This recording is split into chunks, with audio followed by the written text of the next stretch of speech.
தமிழ்நாடு, புதுச்சேரி, கேரளா உள்ளிட்ட பல்வேறு பகுதிகளில் நாளை முதல் SIR எனப்படக்கூடிய இந்த சிறப்பு சீர்திருத்த பணிகளானது மேற்கொள்ளப்பட இருப்பதாக இந்திய தலைமை தேர்தல் ஆணையம் அறிவிப்பு ஒன்றை வெளியிட்டிருக்கிறது. இது தொடர்பான முக்கிய செய்தியை பார்த்து வருகிறோம். கூடுதல் விவரங்களை வழங்க இணைகிறார் எமது செய்தியாளர் ரமேஷ்குமார்.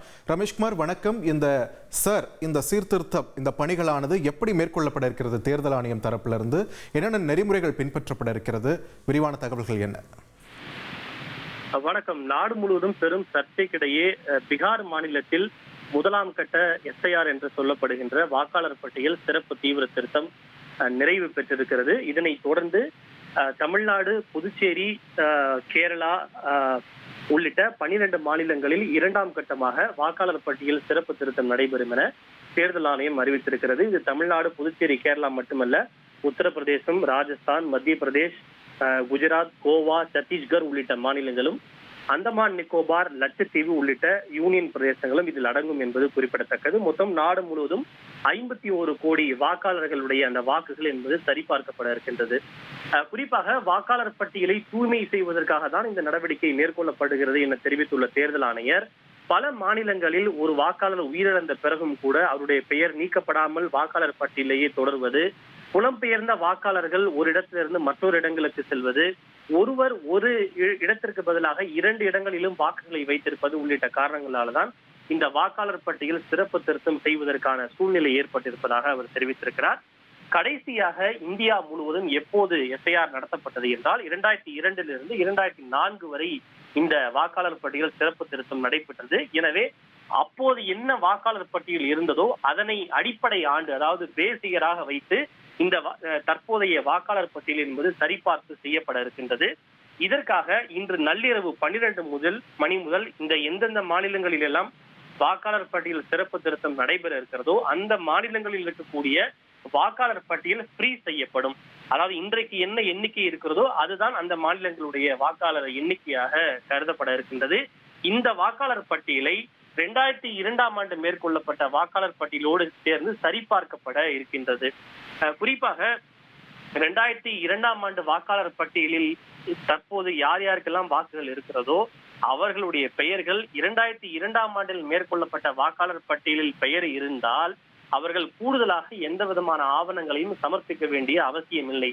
ஒருவேளை அவர்களுடைய பெயர் 2002 வெளியிடப்பட்ட பட்டியலில் இல்லை என்றாலும் அவருடைய பெற்றோருடைய பெயர் இடம்பெற்றிருந்தால் அவர்களும் கூடுதலாக எந்த விதமான ஆவணத்தையும் சமர்ப்பிக்க வேண்டியது இல்லை. ஒருவேளை தற்போது வாக்கு இருப்பவர்கள் 2002 மேற்கொள்ளப்பட்ட வாக்காளர் பட்டியலில் பெயர் இல்லை என்றால் அவர்கள் மட்டுமே சில கூடுதலான ஆவணங்களை சமர்ப்பிக்க வேண்டும் என்று தேர்தல் ஆணையம் தெரிவித்திருக்கிறது. அது ஜாதி சான்றிதழ், அதே போல பாஸ்போர்ட், ஆதார் உள்ளிட்ட பல ஆவணங்களை தேர்தல் ஆணையம் சுட்டிக்காட்டிருக்கிறது. அந்த கூடுதல் ஆவணங்களை காட்டி தங்களுடைய பெயர்களை சேர்த்துக் கொள்ளலாம்.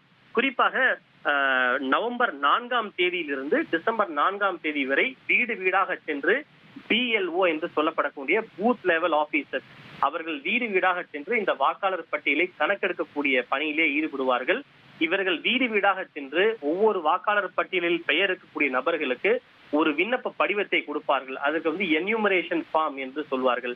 அந்த படிவத்தை கொடுத்து சில அடிப்படை விவரங்களை பூர்த்தி செய்ய வேண்டும். வாக்காளருடைய பெயர், வாக்காளர் அடையாள அட்டையினுடைய எண், ஆதார் எண் உள்ளிட்ட பல அடிப்படை விஷயங்களை பூர்த்தி செய்து அவர்களிடம் வழங்க வேண்டும். இதனை தொடர்ந்து வரைவு வாக்காளர் பட்டியல் டிசம்பர் 9 வழங்கப்படும். அந்த வரைவு வாக்காளர் பட்டியலில் யாருடைய பெயராவது விடுபட்டு இருந்தாலோ, யாருக்கேனும் ஆட்சேபம் இருந்தாலோ அதன் மீது அவர்கள் மேல்முறையீடு செய்யலாம். அதற்கான கால அவகாசம் வழங்கப்படும். இவையெல்லாம் நிறைவு பெற்ற பிறகு February 7 இந்த மேற்கண்ட 12 மாநிலங்களில் இறுதி வாக்காளர் பட்டியல் வெளியிடப்படும் என்று தெரிவிக்கப்பட்டிருக்கிறது. ஒருவேளை யாருடைய பெயராவது விடுபட்டு இருந்தாலோ அல்லது தவறாக சேர்க்கப்பட்டிருந்தாலோ அவர்கள் முதலில் அந்த மாவட்ட ஆட்சியரிடமும் மேல்முறையீடு செய்யலாம். அதில் அவர்களுக்கு திருப்தி இல்லை என்றால் அதனை தொடர்ந்து இந்த மாநிலங்களில் இருக்கக்கூடிய தலைமை தேர்தல் அதிகாரியிடம் அவர்கள் மேல்முறையீடு செய்யலாம் என்று தெரிவிக்கப்பட்டிருக்கின்றது. குறிப்பாக இந்த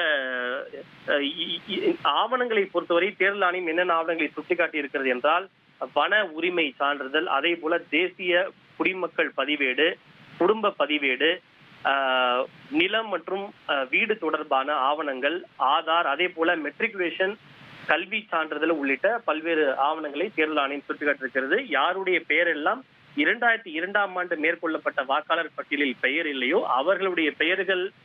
அவர்கள் மட்டும் இந்த கூடுதலான ஆவணங்களை சமர்ப்பிக்க வேண்டியிருக்கும். மற்றவர்கள் யாரும் எந்த விதமான கவலையும் பட வேண்டியது இல்லை என்று தெரிவிக்கப்பட்டிருக்கிறது. எல்லா மாநிலங்களிலும் இருக்கக்கூடிய தலைமை தேர்தல் அதிகாரிகள் அந்த மாநிலங்களில் இருக்கக்கூடிய அரசியல் கட்சி தலைவர்களை சந்தித்து நாளை மற்றும் நாளை மறுநாள் இந்த எஸ்ஐஆர் நடவடிக்கை குறித்து விரிவாக எடுத்துரைக்க வேண்டும் எனவும் மாநில தேர்தல் அதிகாரிகளுக்கு தேர்தல் ஆணையம் உத்தரவுகளை பிறப்பித்திருக்கிறது. நன்றி ரமேஷ்குமார், உங்களுடைய விரிவான தகவல்களுக்கு. உங்கள் தந்திவன் தொலைக்காட்சியில் கணபதியே வருவாய் தினமும் காலை 7 மணிக்கு காணத் தவறாதீர்கள்.